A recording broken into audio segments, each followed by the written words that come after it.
ሳልሰይቲ ኣገዳሲት መልእኽቲ ኮይና ዝረኸብናያ ካብቲ ዘራት ሬይስ ትራፕ ኢሉ ድሰመዮ ናይ ዘለካ ሰሪሕካ ደኺምካ ጎይኻ ወጻኢታትካን ግብርን ብምኽፋል በተን ካብኡ ዝተርፋኻ ጌርካ ሃብቲ ክትውንን ብምሕሳብ እያ እቲ ጸገም ናይዚ ዓይነት ህይወት ኣታዊታትካ ክትውስኽ ድኻምካ ክትውስኽ ከለኻ ወጻኢታትካን ተኸፍሎ ግብርን ምስኡ ይውስኽ እቲ ድኻ ኣቦ ደሞዙ ንኽውስኽ ብዝከኣሎ ይፅዕርሙ ወጻኢታቱ ድማ ንዕኡ ተኸቲሉ ይስዕቦ ነይሩ እቲ ሃብታም ኣቦ ግን ጎኒ ጎኒ እቲ ስርሑ ናተይ ዝብሎ ንሱ ዘመሓድሮ ኣታዊታት ክፈጥረሉ ዝኽእል ተወሳኺ ገንዘብ ብምፍጣር ኣብ ክንዲ ንሱ ድሰርሕ ገንዘብ ኣውፊሩ ገንዘብ ዝረኽበሉ ሜላ ምፍጣር ከም ዝመረጸ የዘንቱ Well, the reason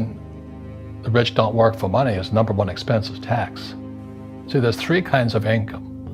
earned, portfolio, passive.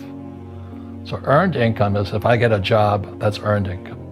If I'm a doctor or a programmer, that's earned income because I'm working for it. If I buy, let's say, Apple for $10 and I sell it for $20, that's portfolio income, capital gains. Yeah. But passive income, which is cash flow,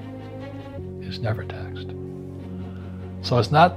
and so these guys are screaming right now in America,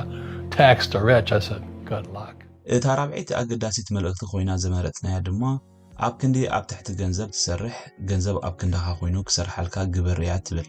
እዚ ማለት ገንዘብካ ኣውፊርካ ብእትረኽቦ ኣታዊ ተጠቂምካ ህይወትካ ክትመርሕ ከለኻ እዩ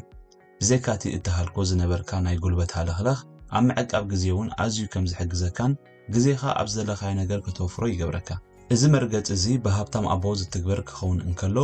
እቲ ድኻ ኣቦ ግን ወርሓዊ ብዝረኽቦ ኣታዊ ተመርኪሱ ዕዱኡን ግብርን እናኸፈለ ንገንዘብ ይሰርሕ ናይ ግዜን ገንዘብን ናጽነት ተሓሪሞ ድማ ህይወቱ ይመርሕ እታ ሓምሸይትን ናይ መወዳእታን መልእኽቲ ኢልና ዘቐመጥናያ ድማ The Power of Entrepreneurship ብዝብል መግለጺ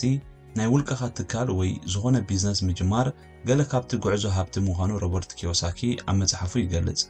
ምኽንያቱ እቲ ዝጀመርካዮ ናይ ውልቀኻ ቢዝነስ ደረት ኣልቦ ዝኾነ ደረጃ ክበጽሕ ዓጋቲ ከም ዘይብሉን ዕብየትን ምዕባለን ኣብ ገዛእ ነብስኻ ስለ ትረብሕ እዩ ከምቲ ኣብዛ መጽሓፍ ዝተጻሕፈ እቲ ድኻ ኣቦ ወትሩ ንሮበርት ብዛዕባ ከመይ ገይሩ ጽቡቕ ስራሕ ይረክብ ክመኽሮ እንከሎ እቲ ሃብታም ኣቦ ድማ ናይ ስራሕ ደሞዙ ካብ ዕላምኡ ከይትርፎ ናይ ገዛ ርእሱ ቢዝነስ ወይ ትካል ንኽጅምር ክሓስብ ከም ዘለዎ ይምዕዶ ነይሩ